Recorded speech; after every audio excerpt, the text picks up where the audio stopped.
Today, we're diving into one of the most powerful and, honestly, gut-wrenching allegories in the entire Hebrew Bible, Ezekiel 16.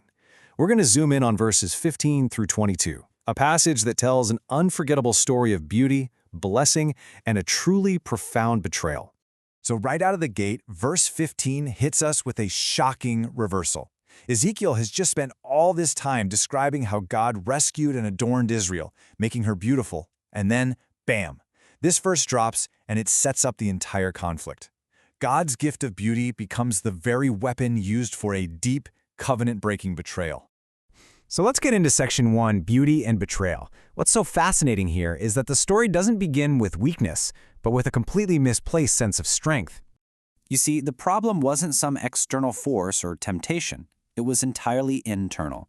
The text says Israel trusted in her own beauty. She took all the blessings God had showered on her and started to see them as her own personal achievements. And that pride, that was the tiny crack in the foundation that was about to bring the whole house down. Now, the passage uses this incredibly harsh metaphor of playing the harlot.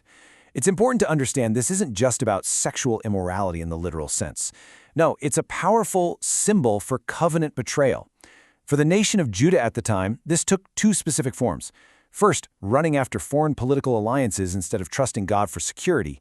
And second, adopting the religious practices and gods of those nations.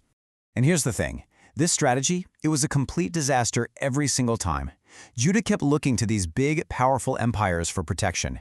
In the 8th century BC, they made a deal with Assyria that led to them being dominated, not secured.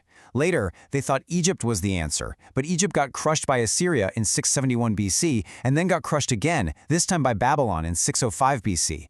Every time they trusted in the renown of other nations, it just ended in ruin. Okay, on to section 2, gifts used for idolatry. This is where the betrayal gets even deeper. It's no longer just about misplaced trust. It's about actively taking God's gifts and using them in the service of other gods. This is really the heart of verses 16 through 19. Ezekiel lays out this just horrifying pattern. Israel takes the holy items, the very symbols of her special relationship with God, and desecrates them.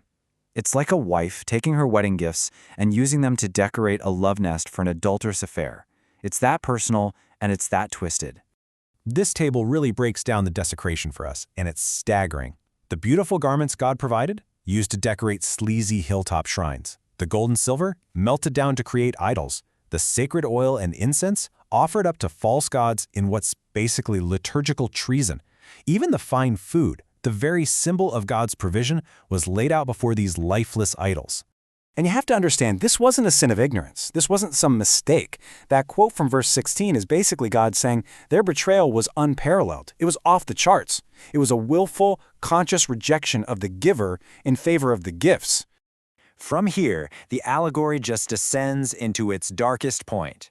If you thought using God's gifts for idolatry was bad, what's coming next is the ultimate violation of their entire relationship with God.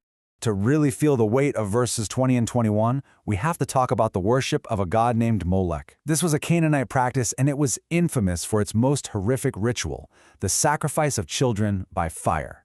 It was happening right outside Jerusalem in the Valley of Hinnom. And listen, this wasn't just some abstract sin.